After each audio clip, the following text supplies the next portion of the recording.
si la ley de empleo fue la ley con la que cerramos la semana, el caso del lago de Matitlán fue con el que la abrimos. Las capturas que vimos de 14 implicados en ese contrato millonario que se había suscrito entre el Estado y una empresa creada ad hoc para vender un agua milagrosa que supuestamente limpiaría el lago.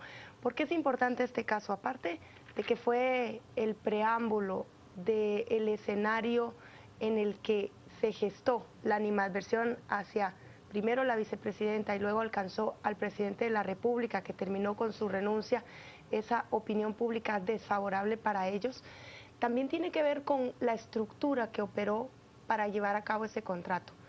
Desde la vicepresidencia, decía la CICIG en su presentación, se ordenaron, se dieron las instrucciones para que se creara la empresa y con funcionarios del Ministerio de Ambiente y Recursos Naturales y de la Autoridad para el Manejo del Lago se aprobaran estudios, se omitieran requisitos y se pagara inmediatamente, además de sacar a concurso por horas esa compra del líquido.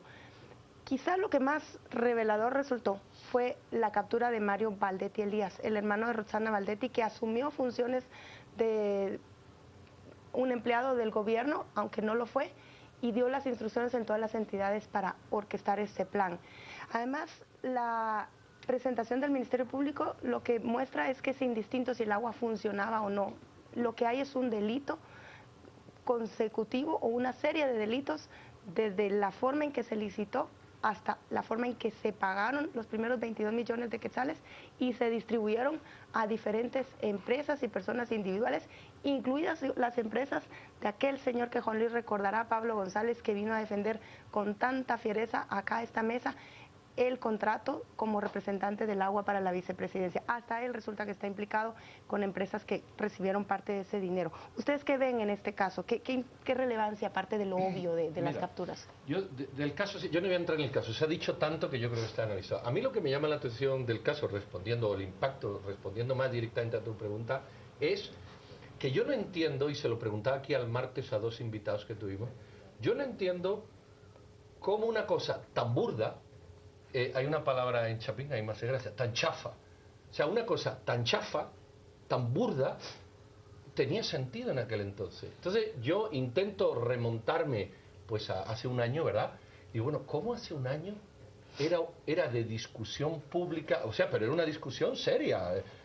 Análisis de la Facultad de Farmacia de la USAC que contribuyeron a contravenir esto, ¿verdad? Grandes patentes y permisos, o sea, era una discusión seria. De que se hubo una embajada que salía a decir que había que tomar en serio porque este era un científico real, el israelí que hablaba. No, había, la vicepresidenta del gobierno, o sea, era una discusión seria de que se iba a limpiar el lago cuando no existía en el mundo ni sustento científico ni experiencias previas, aunque en la página web de esta empresa decía que sí, pero no decía que el lago, ¿no? Es decir, era... Y yo me pregunto, bueno, ¿a qué nivel de estupidez humana llegamos? ¿A qué nivel de chulería política, es decir, de abuso, de prepotencia política? Es decir, yo a estos idiotas, perdón por la expresión, les voy a vender agua con un poquito ¿De sal? De sal y citronela. De citronela, les voy a cobrar 140 millones que sale, me los voy a quedar y que se jodan porque son tontos. Traducido, no, yo sé que suena burdo, ¿no? Pero es que uno dice, bueno, es que no hubo ni siquiera, no sé, algo que te merezca la pena ahora ver que podía haber una discusión fina. Y tuvimos esa discusión. Fíjate el avance que ha tenido el país. Yo lo voy a plantear de esta manera. A mí me parece muy saludable que el Ministerio Público y CICIG hayan procedido penalmente contra estas personas. Y me parece que ellos, pueden lincharme ustedes, pero todos los guatemaltecos tenemos derecho a la presunción de inocencia, según dice la Constitución, tendrán oportunidad frente a un tribunal de demostrar si todo lo que está diciendo Pedro fue posible, es decir, si llegaron realmente a urdir una cosa tan burda, tan aparentemente chafa, que esa palabra Chapín es simpática, hombre. O si tenía cierto sustento. Honradamente, yo pienso que deberíamos escuchar al científico creador de la fórmula, y sería bueno escucharlo delante de un tribunal y saber cuál era realmente el razonamiento científico.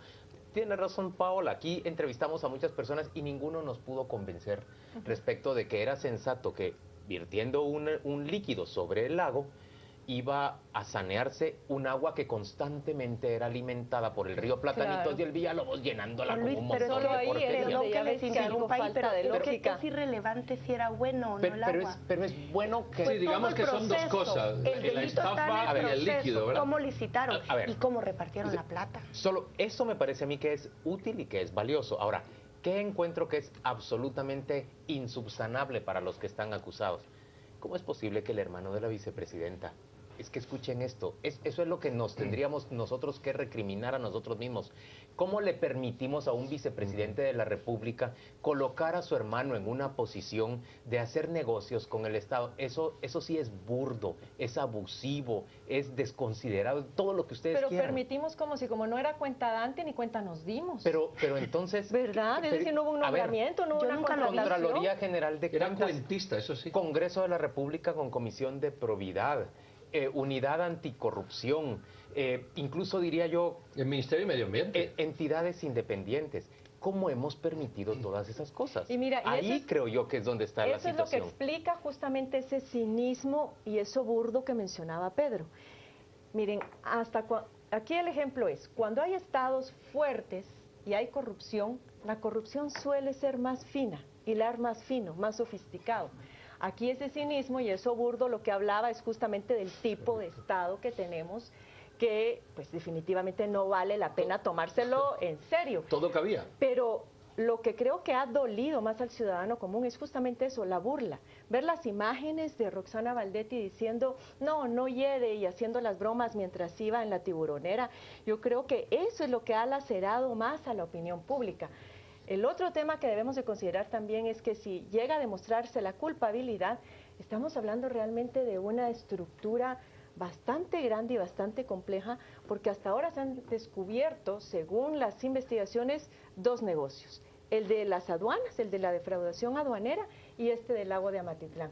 Y si se han descubierto 2, generalmente de ese derivan otros. Solamente en este caso, nos decía Mario Fuentes de Starac, él estima que ella tendría una pena, por lo menos Roxana Valdetti, de ser encontrada culpable entre 30 y 50 años, además del tiempo que va a llevar el caso. Si dense cuenta, en el caso de ¿Cuánto Lilia va a ya tener tiene que un vivir esa año de señora? estar en prisión, más ahorita está iniciando otro nuevo proceso. Yo creo que esa señora va a tener ahí bastante ¿Y tiempo. no le sorprende que el Estado le dé contratos a alguien como Uri Rodman? Eso, pero yo quiero ir al Que tiene punto. un pasado Imprimía bastante gris pasaportes, también. vendía agua. Paola, eso no me sorprende, porque no, eso no. Lo que sí me sorprende es que alguien que era secretario Eso es indignante. secretario de Agua de la Vicepresidencia, porque eso era el señor González, que venía aquí, como dice Paola, a defender con mucho brío su participación y el proyecto, que él también estuviera vinculado a una empresa que recibía contratos del Estado. Miren, es que en ningún país del mundo eso no se acepta. Y aparte eso tenía es inconcebible. plaza en el Ministerio de Ambiente, una secretaria y gente a su disposición en el ministerio para aprobar estudios de impacto ambiental en este caso y seguramente Y lo en que nos otros. tendríamos que preguntar es, poder ¿qué le estamos dimos? tolerando en este momento de la administración que ahora se está conformando? ¿Qué le estamos tolerando que no deberíamos tolerarle? Pregunto en concreto, Nepotismo. ese señor que es el jefe, digamos, de Estado Mayor Presidencial o jefe de la SAS en la sombra, ese señor Melgar Padilla, ¿por qué lo toleramos? ¿Por qué lo permitimos? Yo creo que de ahí, yo he oído, y creo que ustedes también, los enfados que suele tener el presidente Morales, Jimmy Morales, con la prensa y con los medios. Y yo creo que tú has tocado el punto en el que él, o a partir del cual se le genera esa fricción. Y es que ya no lo permitimos. Esa es la cuestión. Mucha gente dice, hombre, es que soy muy crítico con el presidente Morales, es que apenas lleva 40 días. Y lleva razón, es decir, y eso sustancialmente es verdad. Hemos sido, yo me Sí, incluyo, sí. muy críticos con un presidente que apenas Que lleva se un mes. estrena. Yo lo entiendo, o sea, eso es verdad en un lado de la balanza, pero en el otro lado de la balanza, como dice Juan Luis, hay que poner que es que la ciudadanía está realmente asqueada de ese cinismo. Y entonces, evidentemente, la reacción ya no es permitible. Entonces, ahorita, cuando hay un transfugismo, que lo ha habido en todos los momentos, hacia el FCN, ¡guácala! Todo el mundo... y el FCN, pues chica, sí, pero es que tienes que entender que Y hacemos bien en ser así. Y yo estoy de acuerdo. Lo que pasa es que son fuerzas contrapuestas, no sé si me explico. Por un lado, siempre ha habido 100 días de permisividad al gobierno para que trabaje, un poquito de confianza, y por otro lado la ciudadanía ha sido más pasiva. Ahora, al gobierno no se le dan 100 días y la ciudadanía es más agresiva o más exigente. Y ese choque es el que yo creo que el presidente y sus asesores deben de evaluar. Decir, mira, hermano, es que antes, en 30 años atrás, todos los años permitían medio milímetro y ahora no se permite ni una milésima de milímetro. Entonces tienes que ser consciente de que la exigencia ciudadana frente a esas bromas y esas chuladas, el umbral de tolerancia está mucho más bajo. Pero, y eso es pero la Así es. intolerancia también debería ir para rufianes como este señor Reutemann, que se le permitía proveerle al Estado Pero, con un Paola, pasado tan turbio. Yo ahí sí tengo que decir que todavía hace falta que un tribunal lo condene. No, yo le hablo del contrato de migración, de impresión de pasaportes, le hablo de Tarsic, que fue una empresa que no existía cuando la vicepresidenta anunció que iban a adjudicar ese líquido, que las fechas de creación son desfasadas con respecto del proceso que supuestamente se siguió para comprarlo. Una empresa que cuando la prensa dijo no hay página web, ahora hicieron una página web, la empresa no tiene sede, le pusieron una calcomanía en la puerta. Hay un fraude evidente allí. Y es cierto, el principio de presunción de inocencia debe valer, pero hay muchos indicios de que este señor vivía a costa del Estado y no solamente por este contrato, y aún así se le daba esa oportunidad de seguirle proveyendo al Bueno, Estado. la buena noticia es que todo esto se está barriendo. Creo que eso es una buena noticia. Y yo creo que es muy bueno la que la corrupción CICIG sale haya en todos procedido. lados y lo importante es la justicia, no es la corrupción. Yo el otro día en la clase abordábamos un tema sobre el narcotráfico y el crimen organizado y yo le decía a los alumnos, miren, en Estados Unidos y en Europa hay más narcotraficantes que aquí. Y te miraban así, claro, ¿quién distribuye la droga en Estados Unidos? Narcotraficante. ¿Quién la distribuye en Europa? Narcotraficante. Pero ocurre una cosa que no ocurre aquí, que Carmen le ha dicho. O son muy finos o no sacan la cabeza porque la justicia que existe se la corta.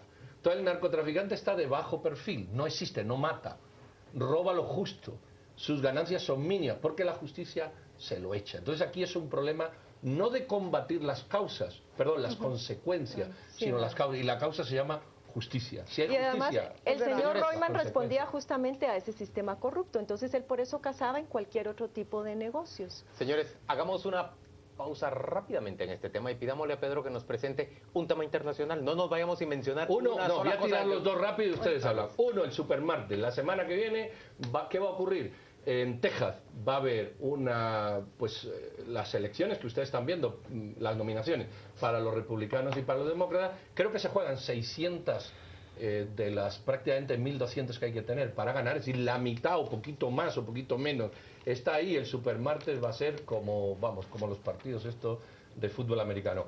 ¿Qué hay que ver ahora? Que muerto Bush, políticamente hablando, habrá que ver si realmente el señor Trump aguanta el impulso del señor Rubio, que ya el otro día le llamó casi de todo y le dijo, si usted no hubiera heredado los 200 millones, ¿qué sería de usted? Y lo segundo, y lo último también, la presidenta Cristina Kirchner ha sido llamada a declarar también, creo que el lunes de la semana que viene, por el dólar futuro. Estos fueron préstamos que se hicieron a un precio muy superior al precio de mercado, que oscila entre 3 y 5 dólares de diferencia, si estaba en el mercado como a 10, ellos lo vendieron como a 14 y ha tenido un costo enorme para el Estado que ahora la Fiscalía le reclama. Yo digo rápidamente que en este segundo tema a mí me parece muy positivo que hay una ola de investigaciones y de lucha en contra de la corrupción en prácticamente toda la región, que es muy buena. Qué bueno que la señora Kirchner tenga que presentarse a declarar. Qué bueno que Dilma Rousseff se está encontrando con esa gran cantidad de cuestionamientos, que es probable que incluso que tengan que adelantar las elecciones en Brasil. Qué bueno que en El Salvador se esté desarrollando todos estos procesos judiciales. El señor Funes va a tener que ir a juicio, él y su hijo. El señor Saca va a tener que ir a juicio. Se está investigando al señor Cristiani y al señor Calderón Sol. Qué bueno que todo esto esté ocurriendo. Y digo una cosa nada más. Qué bueno que todo eso ocurra. Nosotros los guatemaltecos podemos decir, sí, nosotros empezamos con esto. Pero marquen esta diferencia. En Argentina, en Brasil, en El Salvador, está actuando la propia autoridad local. En Guatemala hemos tenido un factor desequilibrante que no era socio de ese complejo corrupto que es nuestro sistema, que es la CICIG. Fue necesaria la CICIG. Yo pienso que es muy positiva, pero que los guatemaltecos también tenemos que reflexionar. ¿Por qué en otros países ellos solitos lo logran hacer? ¿Y por qué nosotros necesitamos traer a alguien que nos indique cómo entrarle?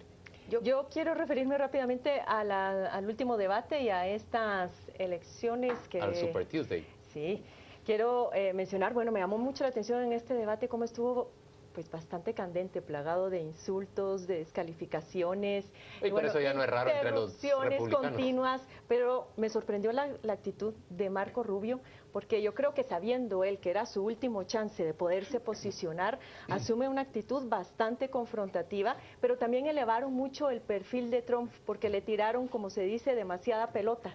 Era todo el mundo en contra de él, y eso al final, pues, se jugaban el hecho de que pudieran ellos ganarse a esos votos o más bien elevaran el perfil de Donald Trump. Interesante también que prácticamente todo el debate giró, o la parte por lo menos más candente, en torno al tema de inmigración. Yo solo pienso que Donald Trump, con todas las salvedades del caso, es nuestro Valdizón. Espero de veras que este señor no llegue a esa presidencia. Sería muy nefasto para el imperio y para todos los que estamos debajo de él. Y lo que decía Juan Luis, ¿por qué Argentina no necesita una CICIG? ¿Por qué puede llevar a declarar a Cristina? ¿Por qué un fiscal federal apoya la hipótesis de que el fiscal Nisman pudo haber sido asesinado? Bueno, porque tiene un sistema de justicia con muchas debilidades, pero con bastantes años de diferencia en cuanto a independencia de los otros poderes del Estado. Y yo creo que a la señora Kirchner se le va a venir una, no solo por el dólar, no solo por el caso Nisman, sino por todo el enriquecimiento que nunca pudo ni quiso justificar durante su presidencia. Y mientras necesitemos, pues países como estos necesitarán de empujones para aspirar a poder llevar a altos funcionarios a esos casos sin que haya mano internacional ayudándonos. Nos vamos rápidamente a despedir. Le pedimos que nos acompañe en Destino, el debate de la semana. Esta vez vamos a tener una discusión en torno a la pena de muerte. ¿Ponerla en vigencia de nuevo en Guatemala, sí o no? Acompáñenos, por favor. Feliz noche.